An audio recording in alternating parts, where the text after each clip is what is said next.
नमस्कार और आदाब। आप देख रहे हैं दूरदर्शन। मैं बरकत कौर रतन आपकी आज की मेज़बान स्वागत करती हूं आपका कानून और इंसाफ की बात में, जिसकी मुख्य सहयोगी हैं J&K लीगल सर्विस अथॉरिटी। दोस्तों, आज जिस टॉपिक पे हम बात करने जा रहे हैं वो हमेशा की तरह बहुत ही महत्वपूर्ण है। NALSA Samvad scheme 2025, conversation that build justice. इस टॉपिक पे बात करने के लिए आज हमारे स्टूडियो में बहुत ही खास मेहमान मौजूद हैं। ऑनरेबल जज मिस्टर मुदस्सिर फारूक, जो कि सेक्रेटरी डलसा है पुलवामा, और सर के पास एडिशनल चार्ज है शोपेन का भी। जज साहब, आपका बहुत बहुत स्वागत है हमारे आज के प्रोग्राम में। बहुत बहुत शुक्रिया आपका। जी, अपना कीमती समय देने के लिए बहुत बहुत शुक्रिया। जज साहब, जैसे कि आज हमारा जो टॉपिक है नलसा समावाद स्कीम 2025, ये क्या है, हमारी ऑडियंस आपसे जानना चाहेगी। देखिए, सबसे पहले तो मैं शुक्रगुजार हूँ Jammu and Kashmir legal services authority का और दूरदर्शन कश्मीर का, जिन्होंने एक बार फिर से मुझे मौका दिया यहाँ आने का और एक नए मजमून पे रोशनी डालने का। जैसे कि आज का अनवान संवाद स्कीम है, तो ये एक स्कीम है जो नलसा ने इसको प्रिपेयर किया है, नलसा ने इसको लॉन्च किया है 2025 में।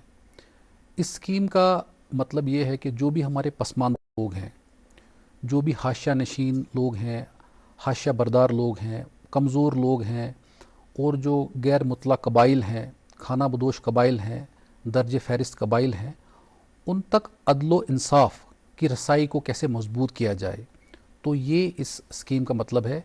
इसको अगर अंग्रेज़ी में हम समझें तो इसमें एस जो है वो उसका मतलब है स्ट्रेंथनिंग, और इसी तरह से जो है ए है access to justice for marginalised है एम, फिर वल्नरेबल, और फिर आदिवासी, और denotified and tribal people scheme है ये। उन्हीं का मैंने उर्दू में बताया कि जो पसमानदा लोग हैं, जो कबाइल लोग हैं, तो उन तक कैसे कानूनी रसाई को मजबूत किया जाए, तो वही ये स्कीम है जिसको आज हम इस पर रोशनी डालेंगे। बहुत ही बढ़िया। तो आप ये कहना चाहते हैं जो स्कीम है ये स्पेशली ट्राइबल कम्युनिटी के लिए है, आदिवासी लोगों के लिए है। तो जज साहब, आप थोड़ा सा इसके बैकग्राउंड बताएंगे।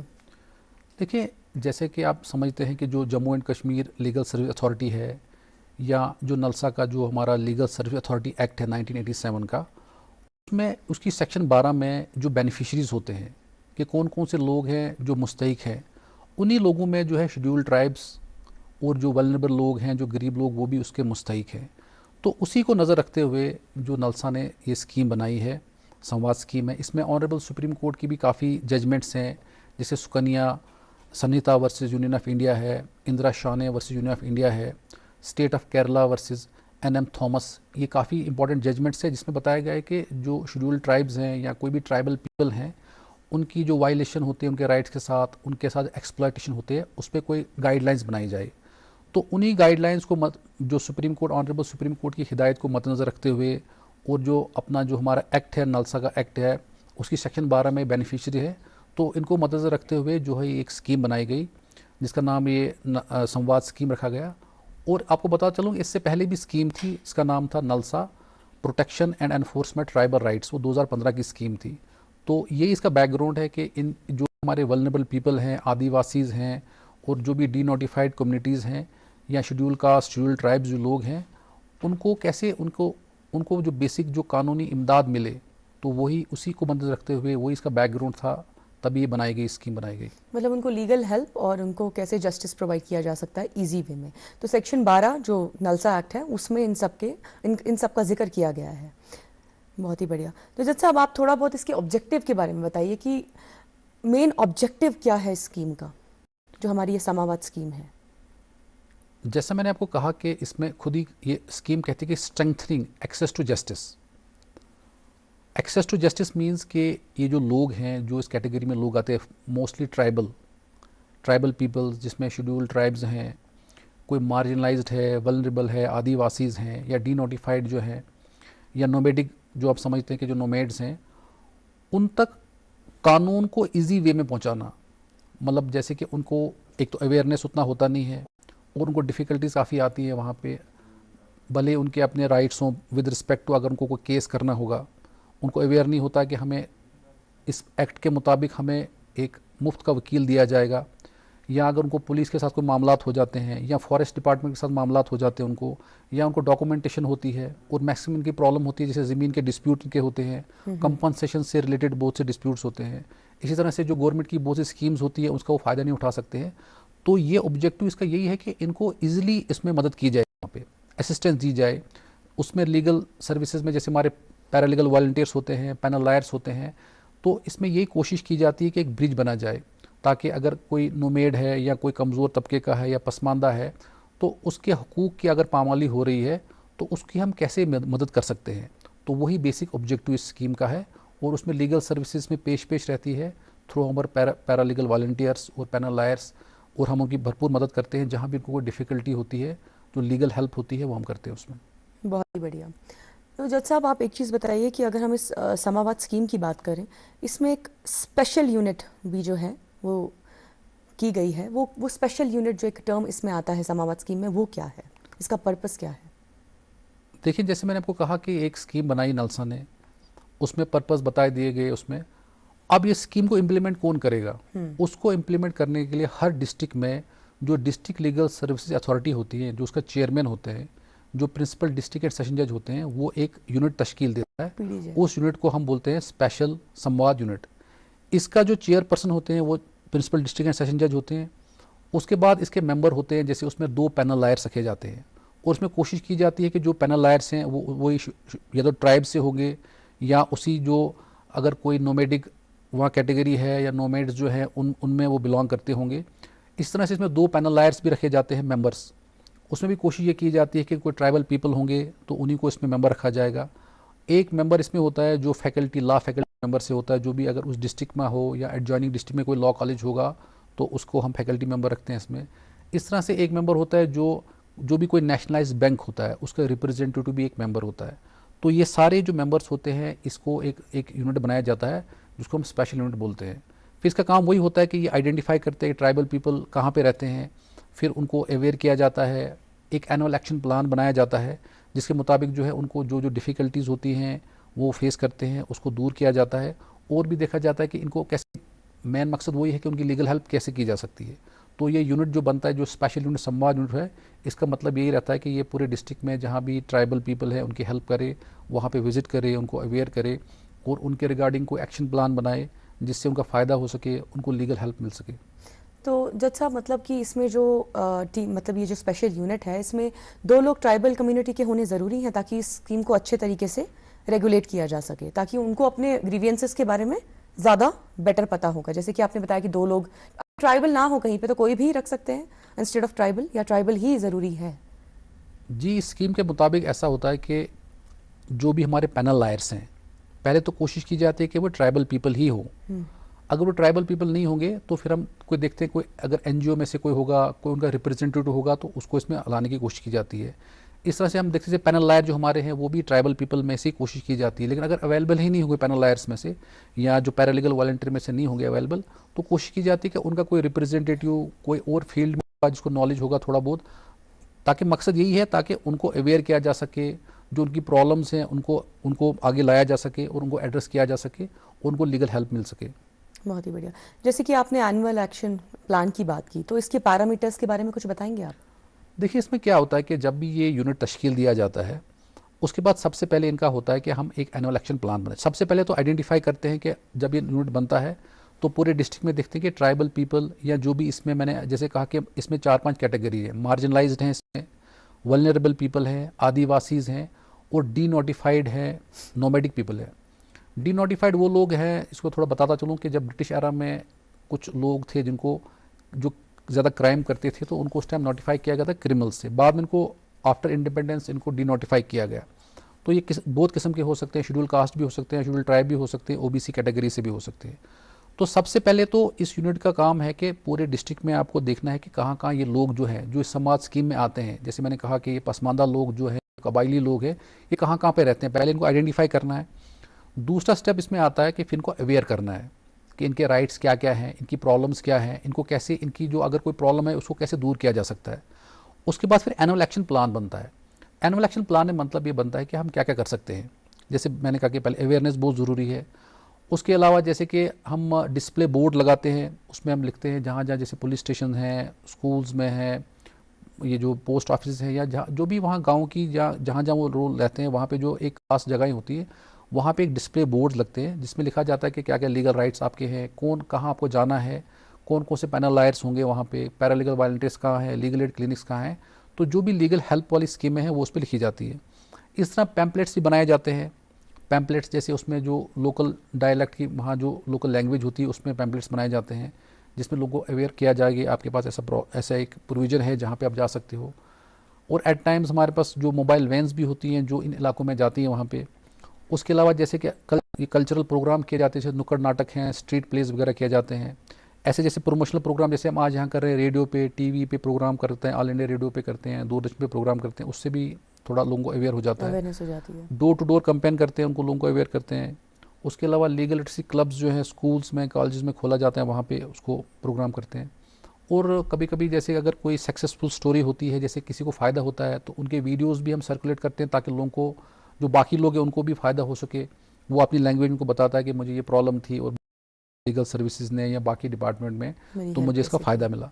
तो वो भी ये एक्शन जो एनुअल एक्शन प्लान में होता है वो भी उसका पार्ट होता है इसमें। बहुत ही बढ़िया। जैसा थोड़ा बहुत जो ये लोग हैं जो इस एक्ट के अंडर आते हैं, जो इस स्कीम के अंडर आते हैं, इनके एजुकेशनल और हेल्थ राइट्स के बारे में थोड़ा पता प्लीज़ बताइए कि इनके एजुकेशनल राइट्स क्या हैं और हेल्थ राइट्स क्या हैं। देखिए, एजुकेशनल राइट तो जैसे भी है, right to free and compulsory education जो 8 से 14 साल तक जो है वो तो है ही है। तो इनको जो फ्री एजुकेशन मिलती है, जो अप टू 8, तो फ्री एजुकेशन खर्चा नहीं करना पड़ता है, जो बुक्स का है या बाकी मिड डे मील भी मिलता है या बाकी वहाँ एडमिशन का खर्चा भी इनको मिलता है। तो एजुकेशन राइट्स उनके हैं। उसके अलावा होता है कि अगर ये कोई और आगे पढ़ाई करना चाहते तो उसमें स्कॉलरशिप इनको होती है, उसमें pre and post matric scholarship होती है। अगर ये हायर स्टडीज़ के लिए बाहर जाना चाहें तो उसके लिए भी इनको स्कॉलरशिप मिलती है। उसके अलावा जो इनके वहाँ पे ट्रेनिंग स्कूल बनाए जाते हैं, वोकेशनल ट्रेनिंग स्कूल, जैसे आप जानते हैं कि जो नोमैड लोग हैं ये कुछ देर यहाँ रहते हैं एक इलाके में, फिर दूसरे इलाके में रहते हैं, तो वोकेशनल ट्रेनिंग स्कूल बनाए जाते हैं जिसको हम इकला बोलते हैं। तो वहाँ पे काफ़ी स्पेशलाइज्ड टीचर आते हैं उनको, जो उनको तालीम देते हैं। तो मकसद ये होता है तालीम का, ताकि अवेयर हो सके। क्योंकि जब भी हम तालीम हासिल करते हैं तो हमें हमें राइट्स का पता चलता है और तालीम से हमारी आंखें खुलती है, रोशनी मिलती है। तो कोशिश की जाती है कि हर सतह पर जो है आज काफ़ी इनके बच्चों को तालीम दी जाती है। क्योंकि आप जानते हैं कि जैसे नोमैड्स हैं या ट्राइबल हैं, ये पहाड़ी इलाकों में रहते हैं जहाँ पे हार्श क्लाइमेट भी होता है और ये ट्रैवल करते रहते हैं एक जगह से दूसरी जगह। तो गवर्नमेंट की जानिब से भी कोशिशें रहती हैं कि इनके लिए स्पेशलाइज स्कूल वहाँ खोले जाएँ। तो वो जगह जगह पे इनके स्कूल होते हैं जहाँ पे ये ट्रेनिंग प्रोग्राम इनको दिए जाते हैं और उनके बच्चों को तालीम हासिल की जाती है। उसके अलावा जो है इनको दूसरी स्किल ट्रेनिंग भी दी जाती है जिससे और अपने काम सीख सकें। तो एजुकेशन में इनको एक तो बेसिक जो जो सबके लिए है, फ्री एंड कम्पिटेंट एजुकेशन जो 8 तक यहाँ पे है वो है, जिसमें इनको कोई फ़ीस नहीं देना होता है, कोई उसमें कोई किताबें भी नहीं लेनी है, इनको यूनिफॉर्म भी वहाँ मिलती है।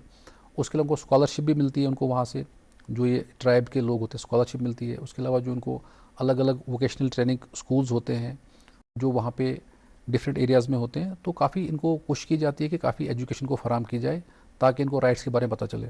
जैसे आपने बताया कि इनको मिड डे मील मिलता है, इनको फ्री एजुकेशन मिलती है, स्कॉलरशिप्स मिलती हैं। चलो स्पेशल यूनिट की तो हमने बात कर ली, एक टीम बनाई जाती है। ऐसी कोई टीम है जो वाकई में जाके वहाँ देखती है कि एक्चुअली में ये चीज़ें उनको प्रोवाइड की जा रही हैं? क्योंकि आजकल आपने देखा है कि अक्सर देखा जाता है कि बहुत सारी चीज़ें हमारे गवर्नमेंट की तरफ से हमें फरमान की जाती हैं लेकिन वो हम तक पहुँच नहीं जाती। तो क्या ये स्पेशल यूनिट का ही काम होता है देखना कि ये जो है वो प्रॉपर उन तक पहुँचाई जाएँ? क्या पता किसी को स्कॉलरशिप ना मिल रही हो, वो पढ़ने में अच्छा हो, या फिर मिड डे मील्स में खाना जो है वो अच्छा क्वालिटी का ना हो, ऐसा कुछ है सिस्टम या स्पेशल यूनिट का ही काम है इसको देखना? देखिए, जैसे कि जो एजुकेशन है वो एजुकेशन डिपार्टमेंट के अंदर आता है, तो उसमें जो चीफ़ एजुकेशन ऑफिसर होता है डिस्ट्रिक्ट का, वो तो टाइमली वहाँ पे उसको चेकिंग कर रहे होते हैं वहाँ पे।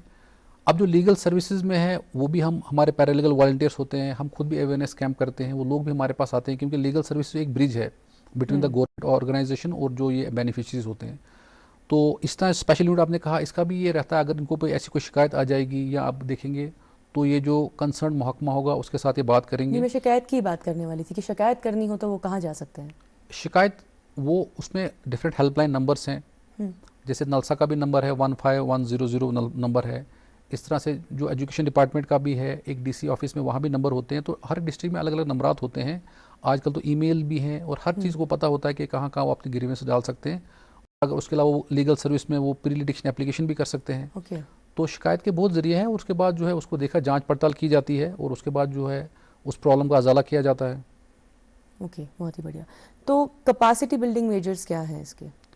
देखिए, कैपेसिटी बिल्डिंग मेजर में आता है कि जो ये लोग हैं, क्योंकि चूँकि जो भी ट्राइबल्स लोग हैं ज़्यादा खेती बाड़ी और माल मवेशी के साथ होते हैं, तो उसके अलावा भी कैपेसिटी बिल्डिंग मेजर्स में देखा जाता है कि इनके साथ अगर कोई इनको स्किल ट्रेनिंग की जाए, जैसे अगर कोई कारपेंटर का काम सीखेगा, कोई मैसन का काम सीखेगा, कोई और दूसरा काम सीखेगा, जिससे जैसे कोई अगर वो शॉल का काम दिखेगा, या अब समझते हैं यहाँ पे जो डिफरेंट डिफरेंट चीज़ें होती हैं जिससे उसका जो है वो रोज़गार बढ़ सके। क्योंकि एट टाइम्स देखा जाता है कि इनको बहुत माली मुश्किलात होती है, जो इनके जानवर होते हैं, जो ये माल मवेशी रखते हैं, कभी कभी उनको भी जंगली जानवर खा जाते हैं तो बहुत नुकसान हो जाता है, या ज़मीन के मसले काफ़ी होते हैं। तो कैपेसिटी बिल्डिंग में हम इनको ऐसी कोशिश की जाती है कि डिफरेंट डिपार्टमेंट के साथ, जैसे सोशल वेलफेयर है या बाकी डिपार्टमेंट के साथ मिलकर कोई स्किल ट्रेनिंग दी जाए, ताकि जो इसके अलावा भी कुछ काम कर सकें वहाँ पे। कोई नई जैसे ये बनाते हैं, वो कम्बल बनाते हैं ये। अच्छा, मतलब पढ़ाई के साथ स्किल्स भी सिखाए जाते हैं? स्किल्स भी, स्किल वो कैपेसिटी बिल्डिंग में वही आता है कि अगर पढ़ाई के साथ आप स्किल ट्रेनिंग भी करें, ताकि आपको कोई रोज़गार का भी, क्योंकि मेन मसला होता है कि आपको जो एक गरीब तबके से इनको रोज़गार का मसला होता है, पैसे फाइनेंशियल हेल्प हो जाएगी इसमें। तो अगर आप डिफरेंट चीज़ों में करोगे, इसमें आगे आओगे, तो उसमें आपको स्किल ट्रेनिंग दी जाएगी, जिससे आपका जो रोज़गार बनेगा और आपको फाइनेंशियली हेल्प भी हो जाएगी। तो उनको कोई सर्टिफिकेट वगैरह भी प्रोवाइड होती है? सपोज मैंने कोई स्किल सीखा, आज आपको पता है हर स्किल सेंटर के पास कोई ना कोई सर्टिफिकेट होती है, तो क्या ये मतलब उनको एक सर्टिफिकेट भी मिलती है सो दैट आगे वो शो कर सके अगर कहीं पे भी वो जा रहे हैं, ऑथेंटिसिटी के लिए? देखिए, जो भी डिपार्टमेंट होता है, जो भी स्किल ट्रेनिंग देता है, चाहे वो किसी भी, चाहे वो प्लम्बर की ट्रेनिंग करवाए, कारपेंटर की ट्रेनिंग करवाए, या और कोई स्पेशल इलेक्ट्रिशियन की ट्रेनिंग कराए, तो जितनी देर का भी कोर्स होता है, 6 मंथ्स का, 1 ईयर का, उसकी तो प्रॉपर एक उसको सर्टिफिकेट मिलता है, ताकि वो आगे वो, क्योंकि वो काइंड ऑफ जब उसको लाइसेंस कोई बनाना हो या कहीं उसको काम करना हो, तो वो सर्टिफिकेट उसमें हेल्प करती है। तो इन स्किल ट्रेनिंग प्रोग्राम्स में ये कोशिश की जाती है कि एक तो ये अथोराइज्ड एजेंसी के ज़रिए हो, और कल उसकी जो सर्टिफिकेट होगी उसको मदद आएगी, और वो उसमें आगे जो ज़िंदगी में जो है कामयाब हो जाएगा। अगर वो कल वो चाहता है कि मैं कोई और डिफरेंट रोल करूँ इसमें अपार्ट फ्राम, क्योंकि कभी किसी के माल मवेशी नहीं होते हैं, या किसी की ज़मीन नहीं होती, या घर में कुछ प्रॉब्लम हो जाती है, किसी के मतलब कोई पेरेंट्स गुजर जाते हैं, या ऐसी हालत हो जाती है, तो उस सूरत में एक तो उसके पास ऑप्शन है, वो पढ़ाई भी कर सकता है, क्योंकि जैसे मैंने कहा कि पढ़ाई की बहुत सी इनको सुविधाएँ हैं। पढ़ाई तो पहले फ्री है, उसके बाद स्कॉलरशिप भी है, और हायर स्टडीज़ के लिए भी इसमें स्कॉलरशिप्स हैं। अच्छा, हायर स्टडीज़ के लिए भी अगर जाएँ तो उसके लिए भी फेलो स्कॉलरशिप इनको मिलती है। अगर मतलब जो इसमें मेरिटोरियस बच्चे होते हैं, तो अगर जो आगे पढ़ना चाहें तो कोई अगर उनको, विदेश जाना चाहे तो जी उसके लिए जी, कुछ है फंडिंग वगैरह? हाँ, उसके लिए भी गवर्नमेंट इसके लिए काफ़ी पेश रहती है। बिकॉज देखें, जो ट्राइबल पीपल हैं, इसमें आप समझते हैं कि जो कानूनी तहफ़्फ़ुज़ है इनको, जो कॉन्स्टिट्यूशनल बहुत सेफ गार्ड्स हैं, इनकी रिजर्वेशंस आपने देखा कि एजुकेशन में भी है, एम्प्लॉयमेंट में भी है, पॉलिटिक्स में भी रिजर्वेशन है, इसीलिए ताकि इनको प्रिजर्व किया जा सके, ये लोग आगे आएँ। तो यही हम कोशिश करते हैं इन प्रोग्रामों से, और जो लीगल सर्विसेज है, जो स्पेशल यूनिट का, इसमें लोगों को ये बताया जाता है कि आप हिम्मत ना हारें, क्योंकि मैक्सिमम बोलते हैं आप पढ़ के क्या निकलेगा। इनको ये कोशिश की जाती है कि आप ज़्यादा से ज़्यादा पढ़ें, आगे आएँ और मेन स्ट्रीम के साथ मुकाबला करें। हाँ, ताकि इनकी जनरेशन चेंज हो सके, पिछड़े तबके के पिछड़े तबके का ना रह जाएं और आगे आएं और अपने भविष्य को बदल सकते हैं। तो एक इम्पॉर्टेंट सवाल ये है कि इस स्कीम के दौरान लोगों को लीगल अवेयरनेस पहुंचाने में डिफ़िकल्टीज़ क्या क्या आ सकती हैं या आ रही हैं? देखिए, डिफ़िकल्टीज़ तो बहुत आती हैं। नंबर एक डिफ़िकल्टी ये, जैसे मैं इस टाइम पुलवामा और शोपियन में हूँ। शोपियन का जो मेन एरिया है, वहाँ ज़्यादा ट्राइबल्स हैं। वो जो ट्राइबल्स लोग होते हैं वो दूर दराज एरिया में रहते हैं। फॉर एग्जाम्पल, जैसे हम शोपियन टोन में एडीआर सेंटर है, तो वहाँ के जो मेन जो ट्राइबल्स हैं वो केलर एरिया में रहते हैं। वो काफ़ी मतलब पहले तो टोन से दूर है, फिर वहाँ के भी बहुत पहाड़ों पे रहते हैं। तो एक तो वहाँ उनको रीच करना, वहाँ पे वो एक बहुत मुश्किल डिफ़िकल्टी है। आती है। दूसरा, यहाँ पे जैसे रहता है कि 4-5 महीने तो यहाँ पे समझ लो वेदर काफ़ी ख़राब रहता है, खासकर जैसे अब अगर नवंबर दिसंबर के बाद मार्च तक, तो इनको इनकी रसाई बहुत मुश्किल है, क्योंकि वहाँ बहुत बर्फ़ पड़ी होती है। उन दोनों मूव भी करते हैं आगे पीछे। फिर ये मैक्सिमम मई जून में आते हैं, तो 4-5 मंथ्स। फिर का मसला ये रहता है कि इनको जब ये आते हैं तो प्रॉपर्टी डिस्प्यूट हो जाते हैं, क्योंकि इनका तो कोई वो होता नहीं है, मतलब इन्होंने थोड़ा निशान रखा होता हाँ, है, पत्थरों एरिया का मार्क निशान रखा कुछ होता है, मार्क वैसा दीवार क्या नहीं बंदी तो होता ऐसा है। कुछ होता नहीं है। तो और जो इनके मकान जो इन्हें बनाए भी होते हैं वो भी डैमेज हो गए होते हैं, बर्फ़ में हो कच्चे गए होते होते हैं। हैं।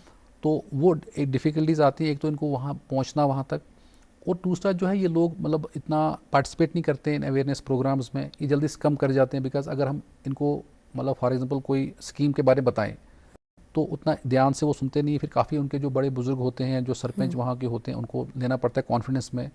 तो उसके बाद जो इनकी जो वुमेन होती हैं, जो औरतें होती हैं, वो भी काफ़ी पर्दानशीन होती हैं, उन तक पहुँचना, उन तक कानून की रसाई बहुत करना, डिफिकल्ट है। तो वो थोड़ा डिफ़िकल्टीज आ जाती हैं। एक तो दूर दराज एरिया में रहते हैं, कहीं कहीं तो उसमें गाड़ियाँ भी नहीं जाती हैं वहाँ पे। तो उसमें जो हमारी जो टीम होती है, खासकर जो हमारे जो पीएलवीज होते हैं, पैरालीगल वॉलंटियर्स, उनको ड्यूटी दी जाती है वहाँ पहुँचना। और उसके बाद ये शाइक भी काफ़ी होते हैं, इनको काफ़ी उससे निकालना होता है बाहर, एक तो अवेयर भी करना है, कंजर्वेटिव देखा नहीं है कुछ कंजर्वेटिव, इतना। तो वो मसला रहता है। और इनको डर होता है हर एक से, क्योंकि ये जंगलों में बाहर देखते हैं किसी अगर कहीं हमारी जमीन तो नहीं कहीं, हाँ लिखवाने आ वो, गए हाँ, या कुछ। तो अगर उनको दरखास्त बोलें या कुछ अंगूठा करने के लिए बोलें या उनको बोलें आपको ऑफिस आना होगा, तो वो बोलते हैं अब कौन ऑफिस जाएगा, यहीं कर, मतलब क्योंकि हर चीज़ का एक प्रोसीजर है। आपको अगर ऑफिस में आना है, आपको अगर किसी महकमे के खिलाफ शिकायत दर्ज करनी है, तो उसके लिए पूरा एक डॉक्यूमेंटेशन होना चाहिए। फिर हम दूसरे जो महकमा होता है जिसकी शिकायत होती है उसको बुलाते हैं, तो वो थोड़ा कॉपरेशन का कम उसमें रहता है और इसमें। ट्रस्ट बिल्डिंग थोड़ा सा। तो लेकिन फिर भी ऑफ लेट जो पहले 10-20 साल पहले था, अब काफ़ी चीज़ें चेंज हो गई हैं, क्योंकि अभी इनमें से काफ़ी लोग सिटी में आते हैं, नीचे आते हैं, जो इनके जो बड़े बड़े सरपंच होते हैं, जो बड़े इनके बुजुर्ग लोग होते हैं, तो उनको हम कॉन्फ्रेंस में लेते हैं, तो उनको बताते हैं कि आपको क्या क्या डिफ़िकल्टीज फेस आती है। और एक और ये भी रहता है कि इनका अपना एक सिस्टम रहता है, ये बोलते हैं हम अपना फैसला खुद ही करेंगे। इनके अलग अलग कबाइल होते हैं, अलग अलग बरादरी होते हैं, तो ये ज़्यादा कोशिश करते हैं कि अपने अपने हिसाब से ही उसको आपस में ही आपस में बैठ के करें। सरपंच बिठा के कर फिर ले जब सारा वहाँ कुछ। से आउट ऑफ कंट्रोल हो जाता है या जब वहाँ से नाकाम हो जाते हैं, फिर जाकर इनको, जैसे पुलिस एजेंसीज इनके लिए इंपॉर्टेंट है, फिर पुलिस के पास जाएंगे। फॉरेस्ट इनके लिए बहुत इंपॉर्टेंट होता है, क्योंकि फॉरेस्ट वालों के साथ इनके डील रहता है, तो फिर इनके पास आते हैं। तो अब ऑफ लेट हमने लीगल सर्विस में भी बहुत से क्लिनिक्स खोले हैं इन जो फार फ्लंग एरियाज़ में।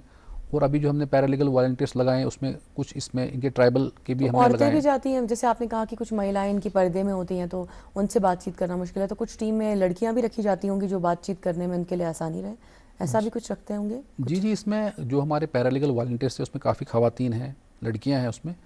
और ये लोकल भी हमने, जैसे अभी हमने जो पुलवामा शोपियन में जो अभी हमने पीएलवीज लगाए हैं, उसमें काफ़ी हद तक लड़कियां ज़्यादा हैं, तो हम कोशिश करते हैं कि उनसे मुलाकात कर सकें। और उनको जो खासकर होता है जो लोकल लैंग्वेज में, अगर आपको लोकल बंदा वहाँ का होगा तो वो आपको ज़्यादा कॉन्फिडेंस में ले सकता है।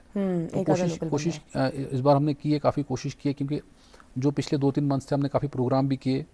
और आगे भी हमारे एक बड़ा मेगा एक अवेयरनेस इस संवाद पे होने जा रहा है 8 तारीख को, जिसमें हमारे ऑनरेबल चीफ साहब का भी एक्सपेक्टेड उसमें विजिट है। तो बहुत कोशिश ही की बढ़िया। जाती है कि खासकर ये ट्राइबल एरियाज़ में काफ़ी लोगों को अवेयर किया जाए, और काफ़ी अवेयरनेस हो जाती है इनको, इन प्रोग्राम से भी अवेयरनेस हो जाती है। और जो हमारे ग्रास रूट लेवल पे जो लीगल एड क्लिनिक्स होते हैं, जो पैरालीगल वॉलंटियर्स होते हैं, वो भी काफ़ी अपने हद तक जो है उनको अवेयर करते हैं।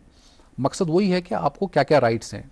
राइट्स मतलब वही है, जैसे अगर आपको कोई लीगल हेल्प चाहिए होगी, तो यहाँ को हमारे डिपार्टमेंट से फाइनेंशियल हेल्प तो नहीं मिलती, लीगल हेल्प मतलब उसमें वो, जैसे आपको पता है कि जो अगर कानूनी हेल्प चाहिए उसमें है को वकील करना होगा, तो वकील मुफ्त है इन सब के लिए, जो है वकील करना है, इनको तो कोई फीस जमा पैसे नहीं नहीं, करनी। मतलब पैसों की मदद नहीं हो सकती, आप खाली कानूनी तरीके से जी मदद जी कर जी, सकते हैं जो स्कीम के अंडर। जो लीगल सर्विसेज है, इसका मकसद ये है कि कानूनी मदद की जाए। कानूनी मदद में ये है कि अगर आपको किसी पे केस करना है, तो आपको फ्री का वकील दिया जाएगा, जो आपकी दरख्वास्त भी खुद ही लिखेगा, आपका केस भी खुद ही करेगा, और गवर्नमेंट उसको जो है फीस देगी। इस तरह से एक्यूज के लिए भी एलएडीसीज होते हैं, जिनको भी गवर्नमेंट पे करती है, पैरालीगल वॉलंटियर्स होते हैं। अच्छा, दोनों तो तरफों से, एक्यूज में भी और कंप्लेनेंट में भी। जी जी, वो एक्यूज की अलग स्कीम है एलएडीसीज, वो सिर्फ ओनली फॉर एक्यूज है। ओके। तो इसी तरह से अगर और कोई बंदा होगा जिसको केस करना होगा, जैसे ये हमारे बेनिफिशरीज हैं, ट्राइबल एरिया के जो लोग हैं बेनिफिशरीज हैं, तो उनको अगर कोई कानून का कोई भी केस करना होगा, तो उनको कोई खर्चा करने की ज़रूरत नहीं है। वकील जो जो हमारा पैनल लॉयर होता है, वो इसीलिए होता है, वो उनका केस पहले सुनता है, बाद में उसको ड्राफ्ट करता है, उसको प्रेजेंट करता है कंसर्न कोर्ट में, और बाद में जब भी उसको उसको टाइमली उसको पैसे मिलते हैं। इस तरह से और भी जो हेल्प इसमें हो सकती है, अगर उनको लीगल असिस्टेंस की ज़रूरत है, एडवाइस की ज़रूरत है, फॉर एग्जाम्पल उसको केस नहीं करना है, तो एडवाइस भी उसको हम दे सकते हैं। इस तरह से अगर उनको कोई डॉक्यूमेंटेशन बनानी होती है, जैसे इनको डॉक्यूमेंटेशन की बड़ी प्रॉब्लम होती है, क्योंकि जब ये मूव करते हैं डिफरेंट प्लेस में, तो इनके पास जैसे डोमिसाइल सर्टिफिकेट है, इनकम सर्टिफिकेट है, आधार कार्ड है, इलेक्शन कार्ड है, बहुत से कार्ड होते हैं। तो वो डॉक्यूमेंटेशन में भी जो लीगल सर्विस वाले जो इनकी हेल्प कर सकते हैं, अगर वहाँ अच्छा, पे मतलब आएंगे। अगर इनके पास, किसी के पास, मैं उस पे आने ही वाली थी कि इनके पास तो आधार कार्ड या डोमिसाइल, क्या पता डोमिसाइल की नॉलेज भी ना हो, तो वो सब अप्लाई करने में भी हेल्प करती है ये जी जी स्कीम। जी, क्योंकि जो लीगल सर्विसेज है ये ब्रिज है गवर्नमेंट इंस्टीट्यूशन में और जो बेनिफिशियरी का ब्रिज है ये। मतलब फॉर एग्जांपल कोई एक इंसान है जिसको आधार कार्ड बनाना है, डोमिसाइल सर्टिफिकेट बनाना है, उसने सारे डॉक्यूमेंट जमा किए कंसर्न ऑफिस में, लेकिन उसको नहीं बना रहे हैं, तो फिर हम उसके पास जाते हैं वहाँ पे। अगर वो हमारे पास नहीं आ सकता, हमारे जो पीएलवीज वहाँ जाते हैं, उसकी हेल्प करते हैं। उस कंसर्न डिपार्टमेंट को पूछा जाता है कि क्यों नहीं इसके डॉक्यूमेंट बन रहे हैं, तो उसी हिसाब से उसकी मदद की जाती सर, ये है। कितना ऑफन जाते हैं ये जो वॉलंटियर्स हैं? सपोज प्रॉब्लम किसी की आज हो चुकी है और हफ्ते बाद वॉलंटियर्स आ रहे हैं, कुछ मैटर अर्जेंट है फॉर सपोज, क्या ये भी एक डिफिकल्टी आती है कि कई बार लेट पहुंचती है टीम, या फिर हाउ ऑफन दे विजिट, कितना ऑफन विजिट करते हैं वो? कोई देखिए, ऐसा सेट किया गया है? हाँ देखिए, मैंने बताया ना, जैसे जो भी हमारे ट्राइबल एरियाज़ है, वहाँ हमने सबसे पहले लीगल एड क्लिनिक्स बनाए हैं। लीगल एड अच्छा, वो खुद क्लिनिक्स, भी विजिट कर सकते हाँ हैं वो जाके? क्लिनिक जैसे केलर, जो हमारा जो मैंने कहा कि जो जो सिटी से दूर एरिया है वहाँ पे केलर है, वहाँ पे क्लिनिक बनाया गया है। फिर वहाँ जो क्लिनिक में पैरालीगल वॉलंटियर्स होते हैं, तो वो जो वहाँ के लोकल सरपंचेस होते हैं या इनके जो बड़े बुजुर्ग होते हैं उनके टच में होते हैं, तो उनको बताते हैं कि अगर आपको कभी भी कोई डिफ़िकल्टीज़ आ जाएंगी विद रिस्पेक्ट टू, ना सिर्फ जैसे डॉक्यूमेंटेशन होती है, और एक और मेन प्रॉब्लम इनको होती है जैसे जो ट्राइबल्स के लिए गवर्नमेंट ने बहुत स्कीमें बनाई होती हैं, चाहे स्कॉलरशिप की हो, चाहे हेल्थ बेनिफिट्स की हो, चाहे बाकी उनकी जो कंपनसेशन की स्कीमें होती हैं, तो उन सबको जो अगर वो स्कीमें नहीं मिल रही हैं, उन सब में वो फाल करते हैं, लेकिन जो कंसर्न अथॉरिटीज़ उनको नहीं दे रही होती, तो उसमें भी जो हमारे पैरालीगल वॉलंटियर से काफ़ी मदद करते हैं उनको। जज साहब, आखिरी सवाल पूछना चाहूँगी कि समय थोड़ा कम रह चुका है, आप हमारे व्यूअर्स को, स्पेशली जो हमारे यंग पीपल हैं, उनको क्या मैसेज देना चाहेंगे जो जो चैलेंज फेस कर रहे हैं रिगार्डिंग लीगल अवेयरनेस या फिर जस्टिस पाने में? एक लास्ट मैसेज। देखिए, जैसे कि आज का जो प्रोग्राम संवाद का था, इसलिए मैं ट्राइबल पीपल को ये मैसेज देना चाहूँगा कि आपके पास जब भी कोई ऐसा कोई अवेयरनेस प्रोग्राम आता है, उसको ध्यान से सुने, और जब भी आपके पास कोई टीम आती है उसको कोऑपरेट करें उसको, और आगे आए, हेल्प करें अपने आप को, क्योंकि आपके लिए गवर्नमेंट ने बहुत सी स्कीमें बनाई हैं, लेकिन आपकी जो अनअवेयरनेस की वजह से वो स्कीमें ज़ाया हो जाती हैं या उसका फ़ायदा किसी और को दिया जाता exactly. है। और दूसरी बात, आपको आगे आना चाहिए और आपको कम नहीं करना चाहिए। 1-2 तारीख में कभी टाइम भी लग सकता है, आपको आगे आना चाहिए और अपने हक के लिए लड़ना चाहिए। बहुत ही बढ़िया। तो दोस्तों, ये थे हमारे आज के ऑनरेबल जज साहब मिस्टर मुदस्सिर सर। आपका बहुत बहुत शुक्रिया अपना कीमती समय देने के लिए। मैं होप करती हूँ कि हमारी ऑडियंस को, यंग जनरेशन को, बुज़ुर्ग को, जो भी हमारे इस चैनल को देख रही है, उनको बहुत कुछ सीखने को मिला होगा। आज के लिए बस इतना ही। मैं बरकत कौर रतन लेती हूँ आपसे इजाज़त। शुक्रिया।